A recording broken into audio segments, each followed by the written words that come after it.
Atentamente ouçamos agora a mensagem da Palavra de Deus. Pastor Horácio da Silva Júnior pregará focalizando o tema o desânimo. O desânimo tem sido a causa de sérios prejuízos físicos, materiais e espirituais. Inúmeras pessoas vivem enfermas sobre os leitos, outras não conseguem o objetivo almejado e muitos cristãos têm fracassado na fé por causa do desânimo. Em sua primeira epístola aos Tessalonicenses, capítulo 5, versículo 14, os crentes são instruídos pelo apóstolo Paulo a consolar os de pouco ânimo, isto é, encorajar aqueles que estão temerosos ou desencorajados. O Senhor Jesus, em suas últimas instruções aos discípulos, antes da oração sacerdotal e de enfrentar o Calvário, preveniu-os acerca dos dias difíceis que teriam pela frente. Assim falou o Mestre Divino, e João registrou no capítulo 16, versículo 33 do Evangelho. Tenho-vos dito isso, para que em mim tenhais paz. No mundo tereis aflições, mas tende bom ânimo. Eu venci o mundo. Jesus resumiu tudo o que lhes havia dito naquela noite e reafirmou as recomendações e promessas descritas nos capítulos 14, versículos 27 a 29 e 16 de 1 a 4 de João. Ele disse aos seus discípulos para terem coragem. Apesar dos conflitos inevitáveis que enfrentariam, não estavam sozinhos. Jesus também não nos abandona em nossos conflitos. Tende bom ânimo, foi a mensagem encorajadora do Mestre, de cujos lábios os discípulos ouviram muitas vezes esta expressão. Por ocasião do incidente marítimo, registrados pelos evangelistas Mateus, Marcos e João, lemos que Jesus estava no monte orando à parte, enquanto os discípulos viviam momentos dramáticos na travessia do mar. E o barco estava já no meio do mar, açoitado pelas ondas porque o vento era contrário. Mateus 14, 24. Quando as coisas pioraram, na quarta vigília da noite, das 3 às 6 horas da madrugada, Jesus se aproximou, caminhando por cima do mar. Os discípulos assustaram-se, melhor dizendo, ficaram apavorados, pensando que ele fosse um espírito ou um fantasma. Tomados de terror por causa da tempestade e apavorados pela aparição, eles gritaram, berraram, bradaram, e Jesus os tranquilizou imediatamente com as palavras: tende bom ânimo, sou eu, não temais. A redação grega diz literalmente: tenham coragem, sou eu, parem de ter medo. Essa ainda é a mensagem de Cristo em meio às tempestades da vida. Quem sabe o meu ouvinte está enfrentando situações adversas em sua vida. Doenças, enfermidades, dificuldades financeiras, problemas, incompreensões, vítima de calúnias e tantas outras coisas que sobremaneira o afligem. A noite escura custa a passar. Lembre-se da experiência dos discípulos. Foi-se a primeira, a segunda e a terceira vigília da noite e suas experiências estão a se acabar. Por mais longa ou escura que seja a noite ou o dia, infalivelmente chegará e amanhã radiante surgirá no horizonte. Tudo se modifica quando Jesus está presente. A paz, segurança, confiança, tranquilidade. De Jesus temos a sublime promessa antes de ascender ao céu, dizendo: eis que estou convosco todos os dias, até a consumação dos séculos. Mateus 28, 20. Defendendo-se perante o Sinédrio, Paulo, apóstolo de Jesus Cristo, perseguido pelo crime de pregar as verdades do Evangelho, recebeu a visita do Senhor Jesus, dizendo-lhe as seguintes palavras: Paulo, tem ânimo, porque como de mim testificastes em Jerusalém, assim importa que testifiques também em Roma.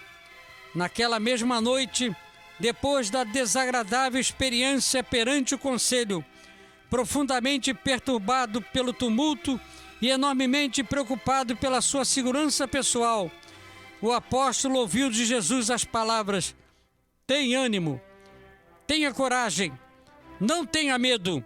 O Senhor sabia que o seu servo precisava imensamente de um apoio moral e ele amorosamente o concedeu.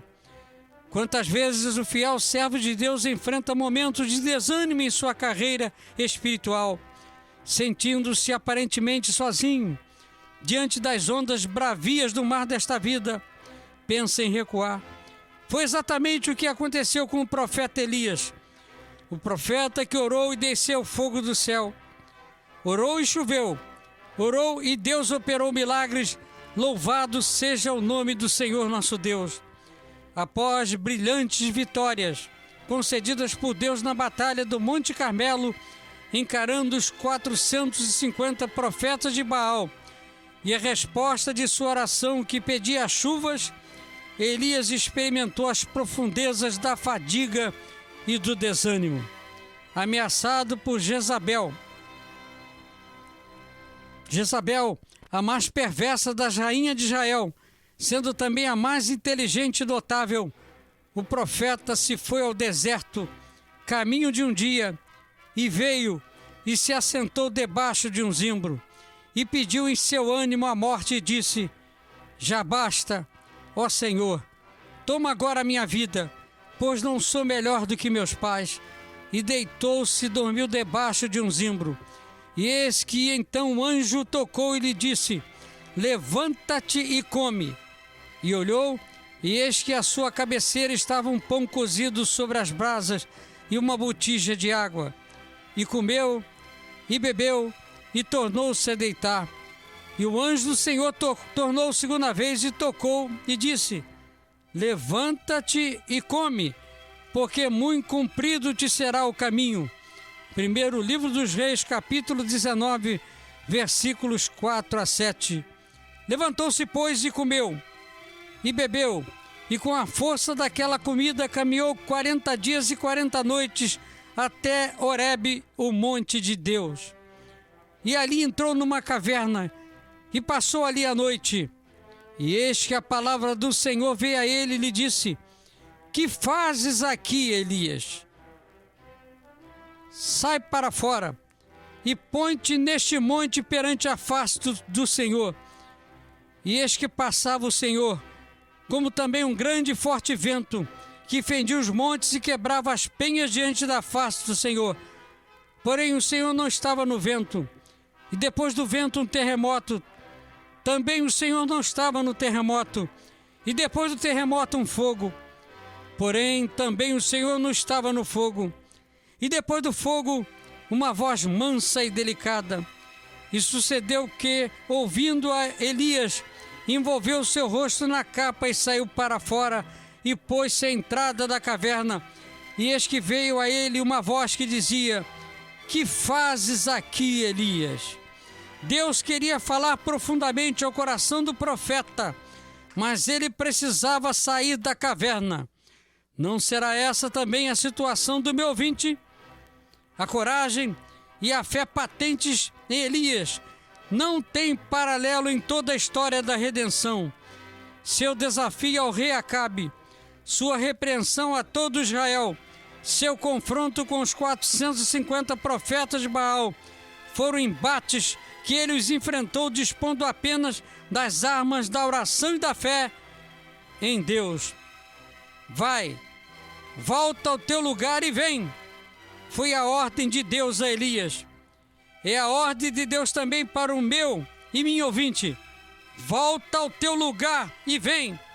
Vem para grandes e constantes atividades até que Jesus volte. Rompa com o desânimo e tudo que está prejudicando a sua vida espiritual. Volte ao lugar onde Deus te colocou e vem fazer a vontade de Deus. No mundo tereis aflições, mas tende bom ânimo. Eu venci o mundo, afirmou o Senhor Jesus. Tende bom ânimo. É a mensagem de Jesus ao seu coração nesta oportunidade. Que Deus o abençoe. Amém. Bem de manhãzinha pro Monte Carmelo, Elias subir.